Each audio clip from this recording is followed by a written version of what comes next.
Assalamualaikum warahmatullahi wabarakatuh. Perkenalkan, nama saya Heda Hayura Trikara dengan NIM 210101171130157. Pada kesempatan kali ini saya akan mempresentasikan mengenai studi kasus value engineering pada TH7 at Louisiana Avenue Interchange.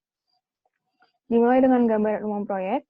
Proyek ini bertujuan untuk mengganti persimpangan sebidang menjadi persimpangan tak sebidang yang terletak di kota St. Louis Park, Minnesota.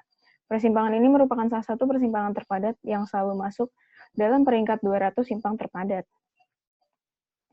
Tujuan proyek ini yaitu meningkatkan keselamatan kendaraan, mempertahankan mobilitas atau kapasitas lalu lintas masa depan, meningkatkan mobilitas pejalan kaki atau sepeda, dan mendorong pembangunan ekonomi.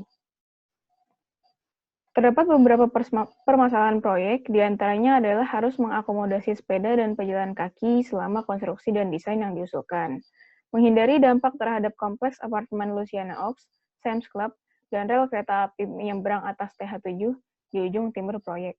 Pertimbangan untuk keluar masuk akses ke TH7 di ujung timur proyek, memenuhi proyek yang dijadwalkan untuk November 2011 dengan Maret 2012 adalah tanggal pendanaan.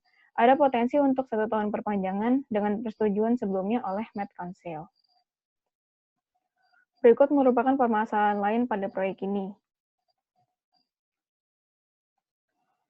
Kemudian pada studi value engineering, ruang lingkupnya melakukan peninjauan dan analisis menyeluruh terhadap masalah proyek utama dan desain konseptual dengan menggunakan tim multidisiplin dan lintas fungsional. Fokus dari studi ini adalah untuk membantu identifikasi alternatif yang akan meningkatkan mobilitas dan mengurangi konflik kendaraan dan non-kendaraan lalu lintas. Alternatif yang akan meminimalkan dampak terhadap perkembangan yang ada dan meningkatkan peluang untuk pengembangan atau pembangunan di masa depan. Berikut merupakan cost modelnya. Analisis fungsi yang menghasilkan pandangan unik dari proyek studi, dan pada proyek ini analisis fungsinya menggunakan diagram fast. Diagram fast ini mengatur fungsi-fungsi dalam urutan yang logis. Pada proyek ini memperlihatkan move people sebagai fungsi dasar dari proyek ini. Kemudian, diagram ini dapat memberikan tim value engineering pemahaman tentang alasan desain proyek serta fungsi mana yang menawarkan peluang terbaik untuk peningkatan biaya ataupun kinerja. Berikut merupakan diagramnya.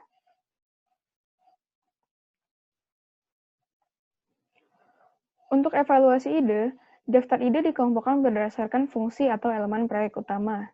Setiap ide dibandingkan dengan konsep dasar untuk masing-masing atribut kinerja untuk menentukan apakah ide itu lebih baik daripada, sama dengan, atau lebih buruk dari konsep aslinya. Terdapat total 44 ide baru yang dihasilkan untuk proyek ini. Kemudian, tim value engineering memberikan 8 rekomendasi yang menghasilkan penghematan bersih, serta performa yang diberikan dapat meningkat. Berikut ini merupakan rangkuman dari rekomendasi dari ke-8 rekomendasi tersebut, yang mencakup penghematan biaya serta peningkatan performanya. Ini merupakan strategi implementasi, yaitu skenario A, skenario B, serta skenario C. Pada contohnya untuk skenario A, terdapat rekomendasi 1, 2, 3, dan 4, penghematan biaya sebesar $4,1 juta, serta peningkatan performa sebesar 8%. Berikut ini merupakan rangkuman strategi implementasi dari ke-8 rekomendasi yang tadi pada skenario A, skenario B, serta skenario C. Untuk pertimbangan desain, terdapat pertimbangan yang merupakan menggunakan dinding MSE, merendahkan profil bukit pada TH7, pertimbangkan perencanaan jembatan steel girder, rencanakan 2 jembatan, termasuk transit pada desain final, pertimbangkan perencanaan taman pada bundaran dan boulevard, menggunakan beton untuk perkerasan pada bundaran, serta menggunakan accelerated bridge construction. Untuk manajemen lalu lintas, pada rekomendasi A1, merencanakan bundaran sementara pada tenggara dan barat laut, memindahkan perempatan pada Louisiana Ave dan TH7 ke perempatan Lake Saint dan TH7. Pelaksanaan konstruksi di TH7 1,5 pada satu waktu. Untuk rekomendasi 1A, atau ground improvement, menggunakan konsep aksi sebagai berikut, dan konsep rekomendasinya menggunakan metode ground improvement daripada pengerukan tanah gambut.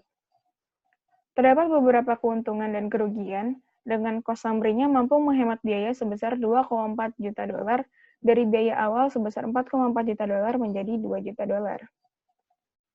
Serta terdapat peningkatan performa sebesar 9%. Untuk ground improvement, menggunakan baseline design yang semua yang berkaitan dengan tanah membutuhkan investigasi surface tanah yang mendalam untuk melakukan remedial terhadap tanah, dan juga metode ground improvement.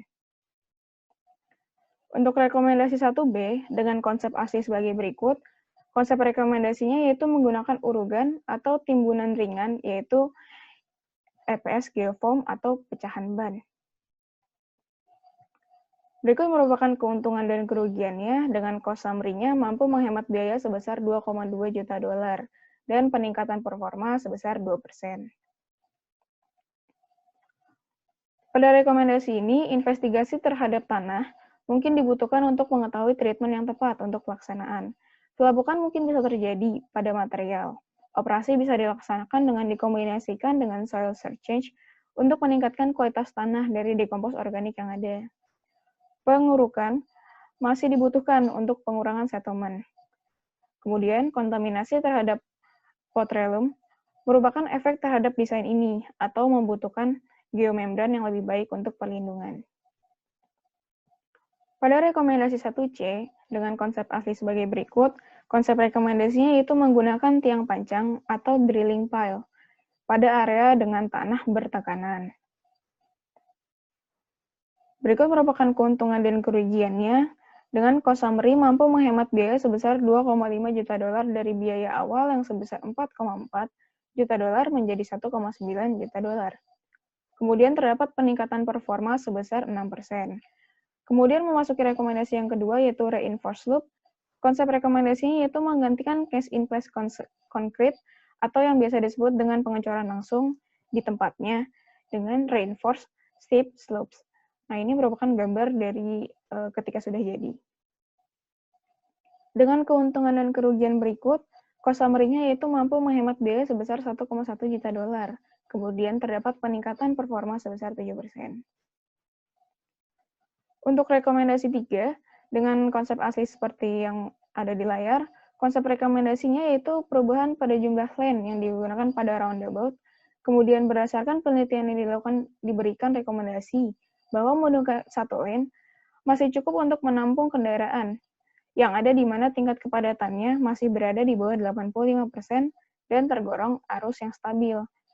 Sehingga pada tahun 2031 dapat ditingkatkan menjadi 2 lane karena tingkat kepadatannya telah melebihi 85%. Ini merupakan gambar dari di sebelah kiri yang double lane dan sebelah kanan yang single lane. Untuk rekomendasi yang ketiga, dengan keuntungan dan kerugian ini, cost summary-nya mampu menghemat biaya sebesar 0,5 juta dolar dan peningkatan performanya sebesar 11%. Untuk rekomendasi yang keempat, konsep rekomendasinya yaitu menghapus median yang ada dari original desainnya karena untuk memberikan rasa yang lebih urban ke jalan bagi pengguna jalan tersebut. Di mana juga menghilangkan median dapat memberikan keamanan pada 4 lajur 2 arah mendekati belokan, serta dengan dihilangkannya median, dapat mengurangi kecepatan dan memberikan rasa tenang bagi pengendara yang ada. Berikut ini merupakan keuntungan dan kerugiannya. Dengan cost summary mampu menghemat biaya sebesar 0,1 juta dolar. Kemudian peningkatan performanya sebesar 6%. Rekomendasi 5A, konsep rekomendasinya itu membuat interchange-nya berbentuk tight urban diamond interchange, karena dengan konsep ini dianggap lebih bagus daripada normal diamond interchange. Dengan keuntungan dan kerugian ini, cost summary-nya mampu menghemat biaya sebesar 1,5 juta dolar serta peningkatan performa sebesar 7%. Rekomendasi 5B, konsep rekomendasinya membuat hanya satu bundaran yang akan menghubungkan jalan yang ada di Louisiana Avenue, di mana direncanakan bundarannya memiliki diameter sebesar 200 kaki. Berikut ini merupakan keuntungan serta kerugiannya. Dengan cost summary-nya mampu menghemat biaya sebesar 0,1 juta dolar dan peningkatan performanya sebesar 21%. Berikut merupakan presentasi dari saya. Mohon maaf bila ada salah kata atau informasi. Terima kasih banyak atas perhatiannya. Wassalamualaikum warahmatullahi wabarakatuh.